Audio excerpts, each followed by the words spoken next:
अस्सलाम वालेकुम and welcome to my YouTube channel. आज के इस लेक्चर में हम लोग करेंगे ऑल इंडिया मुस्लिम लीग और इसकी फॉर्मेशन। सबसे पहले जो मेन कैरेक्टर हैं उनकी बात करते हैं।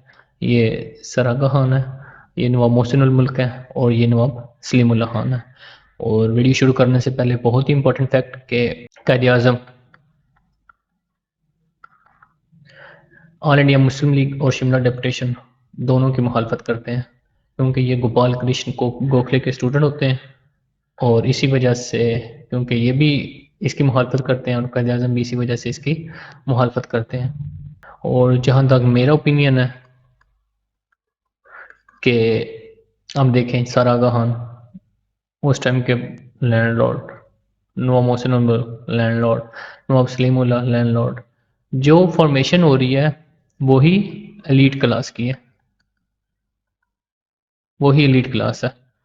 और उसके बाद तक जो जो भी आएगा पॉलिटिक्स में, अब देखेंगे मेजॉरिटी 95-96% एलीट क्लास है।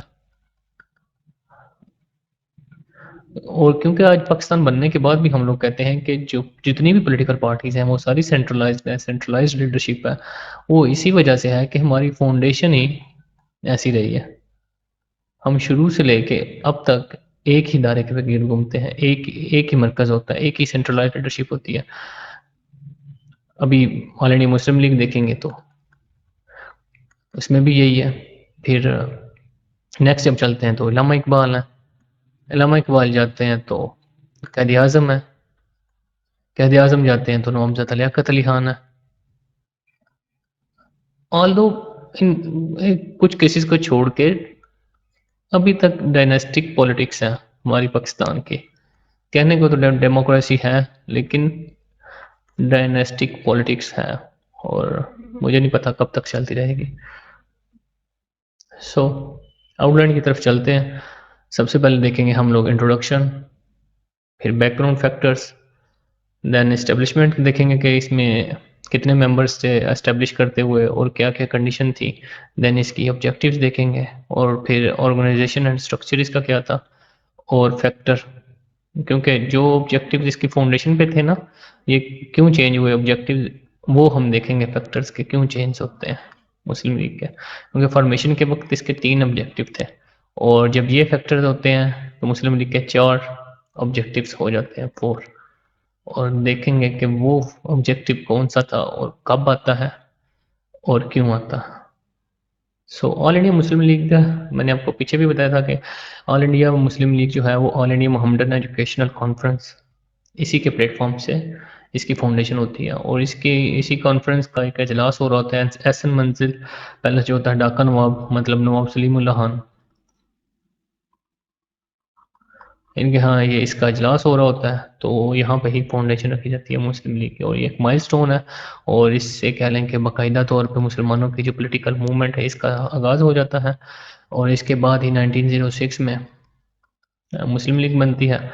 तो फिर मुस्लिम जो हैं वो सेपरेट इलेक्टोरेट का डिमांड करना स्टार्ट कर देते हैं। और ऑल दो इनको फिर 1909 के एक्ट में इसकी प्रोविजन मिल भी जाती है, जिसे हम लोग मिंटो मॉडल रिफॉर्म्स कहते हैं, मिंटो मॉडल रिफॉर्म्स।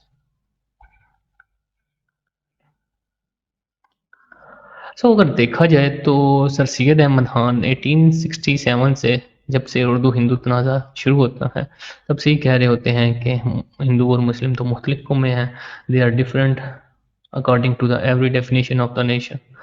जब कांग्रेस बनती है तो जो सबसे बड़े क्रिटिक्स होते हैं, मैंने आपको बताया कि वो होते हैं सर सैयद, ठीक। ये मुस्तकिल तौर पर कह रहे होते हैं कि कांग्रेस में शमूलियत इख्तियार नहीं करनी। और 1887 में बाकायदा तौर पर वो आके कहते हैं कि मुस्लिम जो हैं वो सेपरेट हैं, इसीलिए हमें सेपरेट इलेक्टोरेट चाहिए। 1887 से ये डिमांड करना स्टार्ट कर देते हैं कि हमें सेपरेट इलेक्टोरेट चाहिए। और ऑल दो इनको फिर वो 1909 के एक्ट में मिलता है। लेकिन जब ये कहते हैं 1887 के एक्ट में, तो आप देखें कि 1892 में जो इलेक्शन होते हैं उसमें एक भी मुस्लिम इलेक्ट नहीं होता। और क्योंकि ये जॉइंट इलेक्टोरेट की बेस पे होते हैं और आपको पता है कि हिंदू मेजॉरिटी में है। जब हिंदू मेजॉरिटी में है तो कोई भी नुमाइंदा खड़ा होगा कि जिस पार्टी को या जिस मेंबर को हिंदू वोट करेंगे उसका नुमाइंदा जीत जाएगा। डेमोक्रेसी में तो गिनती वोटों की गिनती की जाती है, तोला तो जाता नहीं है। तो इसलिए जो है वो कोई भी नुमाइंदा मुस्लिम आगे नहीं आता। अब 1892 के इलेक्शन में कोई भी मुस्लिम नुमाइंदा इलेक्ट नहीं होता। नेक्स्ट फिर 1905 की बंगाल पार्टीशन हो जाती है। तो इस वजह से जब ये पार्टीशन होती है तो मुसलमानों को ज़रा सा फ़ायदा होता है, तो कांग्रेस इसकी भी मुखालफत कर देती है और ठीक ठाक अच्छी खासी करती है। और इसी को कंट्रोल करने के लिए, इस पार्टीशन के जो राइट्स हो रहे होते हैं, जो दंगे हो रहे होते हैं, इनको कंट्रोल करने के लिए ही 1909 का एक्ट आता है। ऑल्दो ये मोस्ट ऑफ हिस्टोरियंस कहते हैं कि इन्होंने हिंदुओं को खुश करने के लिए 1909 का एक्ट लेके आए थे। जब मैं आपको पढ़ाऊंगा इंशाल्लाह तो मैं आपको एक एक चीज़ बताऊंगा 1909 के। अब ज़रूरत क्यों महसूस होती है? ज़रूरत इसलिए महसूस होती है कि 1905 में इंग्लैंड में हुकूमत चेंज हो जाती है, लिबरल पार्टी की हुकूमत आ जाती है और वो कहते हैं कि हम लोग मगरबी तर्ज के जितने भी इलेक्शन सिस्टम हैं वो इंट्रोड्यूस कराएंगे, रिफॉर्म्स इंडिया में भी। और अब इंडिया में सिर्फ एक ही पार्टी है, कांग्रेस, तो मुसलमानों की तो बड़ी है नहीं। और मुसलमानों ने अगर पार्टिसिपेट करना है इलेक्शन में, क्योंकि ये डिमांड कर रहे थे सेपरेट इलेक्टोरेट की, तो अगर इन्होंने इलेक्शन में पार्टिसिपेट करना है तो इनको अपनी जो नुमाइंदा जमात है या प्लेटफॉर्म है, पॉलिटिकल प्लेटफॉर्म, वो तो चाहिए। तो वो फिर ऑल इंडिया मुस्लिम लीग की सूरत में वो बनाते हैं और आगे हम इसी को आगे डिस्कस करते हैं डिटेल में। So background factors, number 1 death of sir Syed. मैंने आपको डेथ ऑफ सर सैयद में सबसे पहले ये आ जाता है कि मैंने आपको जैसे पीछे भी बताया, तो लीडरशिप वैक्यूम क्रिएट हो जाता है और पॉलिटिकल पार्टी भी नहीं होती। तो उन्हें लगता है कि अब हमें पॉलिटिकल पार्टी बना लेनी चाहिए। And then rise of Hindu nationalism, मैंने आपको पहले डिटेल में बता चुका हूँ। जो इंडियन नेशनल कांग्रेस है वो बिल्कुल एंटी मुस्लिम हो जाती है, और जैसे कि विजय तिल्ले के लाला लाजपत राय और बिपिन चंद्र पाल, ये सारे लीडर्स एंटी मुस्लिम काफ़ी सारे दंगे करवाते हैं। तो इस वजह से मुसलमानों को लगता है कि हमें अब अपनी पॉलिटिकल पार्टी की ज़रूरत है, क्योंकि अगर हमें अपनी वॉइस रेज़ करनी है तो हमें अपनी पॉलिटिकल पार्टी की ज़रूरत पड़नी है। देन 1892 का इलेक्शन, मैंने आपको जैसे पीछे बताया कि कोई भी मुस्लिम नुमाइंदा नहीं जीतता इसमें, कोई भी मुस्लिम नुमाइंदा। तो सो मुसलमानों को लगता है कि अब अगर हम ज्वाइंट इलेक्टोरेट की बेस पे लड़ेंगे इलेक्शन तो हमारी तो ऑलमोस्ट शनाख्त बिल्कुल ख़त्म हो जाएगी और कोई भी मुस्लिम कभी भी नहीं जीत सकता, क्योंकि हिंदुओं की मेजॉरिटी है।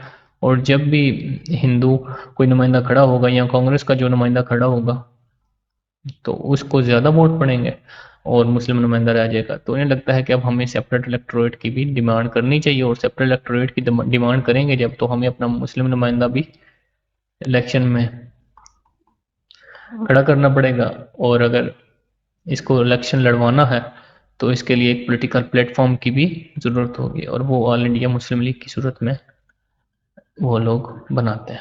सेकंड फेज शुरू हो जाता है, इस पे भी बात मैं कर चुका हूँ। फिर एंटी बंगाल पार्टीशन, इस पे पूरा लेक्चर है। तो then coming of liberal party, इसकी भी डिस्कशन हो चुकी है। देन मॉरली बजट स्पीच होती है और इसमें वो यही कहता है कि हम ज़्यादा डेमोक्रेटिक रिफॉर्म लेके आ रहे हैं। तो इसी वजह से मुस्लिम को लगता है कि हमें अभी अपनी पार्टी को बना लेना चाहिए, क्योंकि यही वक्त है, यही टाइम है अपनी एक पॉलिटिकल पार्टी बनाने का। नेक्स्ट अगर हम देखें तो शिमला डिपुटेशन है। शिमला डिपुटेशन भी इसी वजह से जाता है कि वाइसरॉय से मिले कि वाइसरॉय क्या कहते हैं, तो ये भी एक फैक्टर है। देन मिसलेनियस फैक्टर में अगर हम देखें तो मुस्लिम सेपरेट आइडेंटिटी है, ठीक है, इनकी अपनी आइडेंटिटी है, हिंदुओं से अलग हैं, तो इसलिए हमें अपनी जमात की भी ज़रूरत है और हमें सेपरेट इलेक्टोरेट की भी ज़रूरत है। Then Hindu character of Indian National Congress, मतलब इंडियन नेशनल कांग्रेस कहने को तो इंडियंस की नुमाइंदा जमात थी, लेकिन ये सिर्फ हिंदुओं को रेफर करती थी, ज़्यादा हिंदुओं को प्रेफर करती थी। Then Muslim desire of separate electorate, ठीक है। Then political awakening of Muslim, establishment of All India Muslim League की, तो सबसे पहले मोहसिन मुल्क, सर आगा खान और नवाब सलीमुल्लाह खान ये इंटरेस्ट दिखाते हैं कि हमें पॉलिटिकल पार्टी की ज़रूरत है, और सैयद अमीर अली भी इस बात पे स्ट्रेस देते हैं कि अभी हमें पॉलिटिकल पार्टी बना लेनी चाहिए। देन नवाब सलीमुल्लाह खान जो अपनी पार्टी का पहले नंबर पे जो कहने के नाम रेफर करते हैं मुस्लिम लीग का, तो वो कहते हैं कि ऑल इंडिया मुस्लिम कॉन्फेडरेसी हो, लेकिन बाद में फिर इसका नाम ऑल इंडिया मुस्लिम लीग रख दिया जाता है। ये सजेशन देते हैं कि ये नाम होना चाहिए। और फिर डिमांड जो होती है नवाब सलीमुल्लाह खान की, ये डिमांड इसको अपोज किया जाता है हिंदू न्यूज़पेपर के द्वारा। और उसके बाद on 30 December 1906 all India Muslim education conference का एक सेशन हो रहा होता है, और इस सेशन के बाद एक अलहदा मीटिंग्स बुलाई जाती है। सारे नुमाइंदे तो आए होते हैं, लेकिन एक अलहदा मीटिंग की जाती है, और जिसमें डेलीगेट इसकी ऑल इंडिया मुस्लिम लीग की फाउंडेशन रखते हैं। 3000 मुस्लिम होते हैं जो सेपरेट मीटिंग करते हैं, और इनको लीड करते हैं नवाब वक़ार उल मुल्क। और रेजोल्यूशन जो है वो पेश की जाती है नवाब सलीमुल्लाह खान के द्वारा, और सेकंड पे फिर इसको सक्सीड करते हैं हकीम अजमल। एंड ऑब्जेक्टिव्स देखें तो सबसे पहले है कि लॉयल्टी को प्रमोट करना मुस्लिम्स द्वारा, देन लुक आफ्टर करना मुस्लिम इंटरेस्ट के, और उसके बाद ब्रिंग जो दूसरी कम्युनिटीज़ हैं बरसगीर के उनके साथ एक बेटर रिलेशन रखना। ये पहले नंबर पे 3 ऑब्जेक्टिव्स होती है मुस्लिम लीग के, लेकिन 3 ऑब्जेक्टिव्स होते हैं, लेकिन चौथा ऑब्जेक्टिव जो होता है वो ऐड किया जाता है मोहम्मद अली जिन्ना द्वारा, और वो करते हैं 1913 में और 22 मार्च को, क्योंकि ब्रिटिश के जो है ना वो मामलात काफ़ी ज़्यादा बिगड़ जाते हैं मुसलमानों के साथ, और एंटी मुस्लिम पॉलिसीज़ को लेकर इनकी पॉलिसी भी सख्त हो जाती है अपनी जमात को लेकर। वो कहते हैं कि हम सेल्फ रूल चाहिए हमें, जैसे कांग्रेस कह रही होती है वैसा ही सेल्फ या डोमिनियन स्टेटस हमें दे दिया जाए। तो ये चौथा ऑब्जेक्टिव ऐड हो जाता है 22 मार्च 1913 को। ऑर्गेनाइजेशन एंड स्ट्रक्चर की बात करें ऑर्गेनाइजेशन एंड स्ट्रक्चर की बात करें तो शुरू में 400 मेंबर्स होते हैं और एक सेंट्रल कमेटी होती है। इसके अलावा मेंबर्स का 25 साल की उम्र का होना लाजमी होता है, और वो लाजमी तौर पर लिटरेट हो, पढ़ा लिखा हो, और सालाना 500 रुपये इनकम भी लाजमी है। सालाना 500 रुपये इनकम होनी चाहिए। काफ़ी सारी चीज़ें हैं, मैंने आपको पीछे बताया ना कि ये एलीट क्लास की पार्टी थी पहले नंबर पे। आप देख लें, इसकी हिस्ट्री पढ़ लें, तो मुझे नहीं लगता कि मैं रॉन्ग हूँ इस चीज़ पे। जो मेरा ओपिनियन है कि ये एलीट क्लास की पार्टी थी, इसमें कोई मिडल मैन या मिडिल क्लास का जो बंदा है वो नहीं था, और गरीब काफ़ी अर्से तक इसमें आया भी नहीं, और मुझे कोई ऐसा लीडर याद भी नहीं पड़ता कि जो गरीब हो ऑल इंडिया मुस्लिम लीग में, या मुतवसत तबका या मिडिल क्लास का जो तबका है उसमें से हो। और अभी भी हमारी पॉलिटिक्स का यही हाल है कि इसमें कोई मिडिल क्लास का बंदा नहीं है, जितने भी हैं ऑल एलीट क्लास है, दे आर रूलिंग रूस्टर। इन्हें कोई परवाह नहीं है मिडिल क्लास की। मैं खुल के ये बात कह रहा हूँ कि इन्हें कोई परवाह नहीं मिडिल क्लास की। हमारे अभी भी हमारी जो पॉलिटिक्स है उसमें सिर्फ डायनेस्टिक कल्चर है कि जिसकी पार्टी है उसी का बेटा ही आगे आएगा। कोई इंटर पार्टी इलेक्शन नहीं है, इंटर पार्टी इलेक्शन नहीं है। और इसके अलावा 18th अमेंडमेंट की बात करते हैं ये लोग, ठीक है। 18 अमेंडमेंट में आपने सूबों को इख्तियार तो दे दिए, सूबों को इख्तियार दे दिए सेंट्रल गवर्नमेंट से लेके, लेकिन सूबों ने आगे नीचे लोकल, ये लोकल गवर्नमेंट है उसको इख्तियार दिए, लोकल इलेक्शन करवाए नहीं करवाए। तो ये कहाँ की डेमोक्रेसी है? अगर मदर ऑफ डेमोक्रेसी हमने इंग्लैंड से ली है, तो इंग्लैंड की लोकल गवर्नमेंट का स्ट्रक्चर देखें तो वो हमारी सेंट्रल गवर्नमेंट से भी ज़्यादा अच्छा है। To be very honest, to be very honest, हमें डेमोक्रेसी डेमोक्रेसी कहाँ की डेमोक्रेसी है? कोई डेमोक्रेसी नहीं है पाकिस्तान में, ज़रा सी भी डेमोक्रेसी नहीं है। देन बात लंबी हो जाएगी। और उसके अलावा 500 रुपये इनकम और 25 रुपये इसकी एंट्री फीस थी, और 25 रुपये सालाना अपने देने होते थे हर मेंबर ने। और उसके अलावा सेंट्रल कमेटी सदर को मुंतखब करती थी, और 1908 से लेके 1902 तक मुसलसल 2 ही सदर रहते हैं, सराका खान और राजा शाहिद।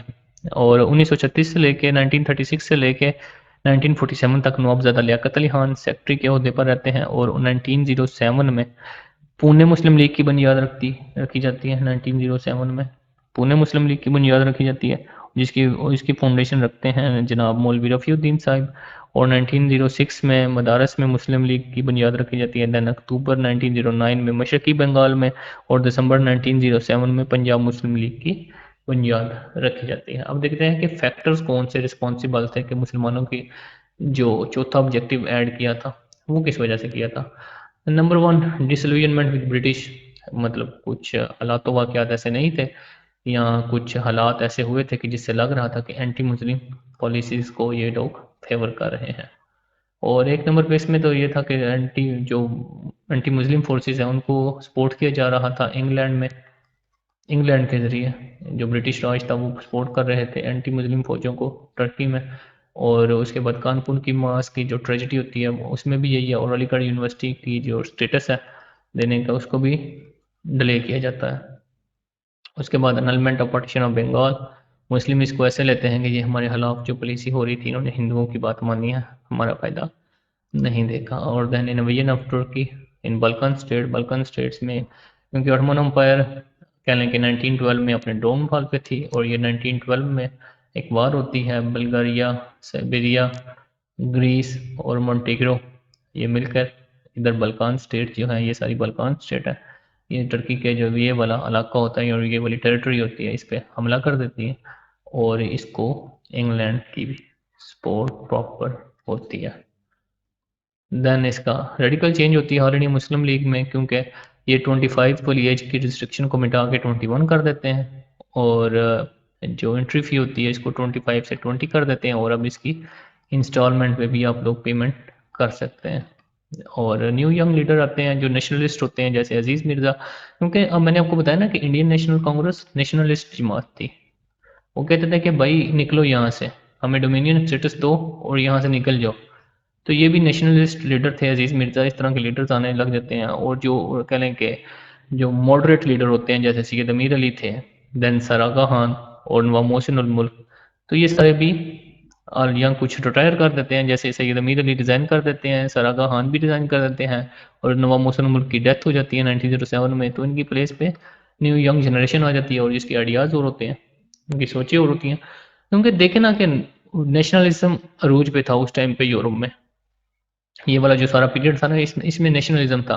तो नेशनलिज्म की जो हवा थी ना वो इंडिया तक भी आ रही थी। तो ये सारे भी कह रहे थे कि ये हमारा इलाका है, हम इसमें रहते हैं, आप यहाँ से निकलें। तो ये सारे ब्रिटिश के खिलाफ हो रहे थे। देन अगर आपका कोई क्वेश्चन रह जाता है ऑल इंडिया मुस्लिम लीग से रिलेटेड, या आपको लगता है कि मैंने कुछ चीज़ आपको नहीं बताई, तो kindly let me know in comment section. और अगर आपको लगता है कि ये वीडियो किसी काम आ सकती है तो काइंडली इसको शेयर लाजमी कर दीजिए। Thank you very much for listening me. मिलते हैं नेक्स्ट लेक्चर में, और जो होगा आगे मिंटो मॉडल रिफॉर्म पे, यहाँ पे 1909 के एक्ट पे। तब तक के लिए अल्लाह हाफिज़।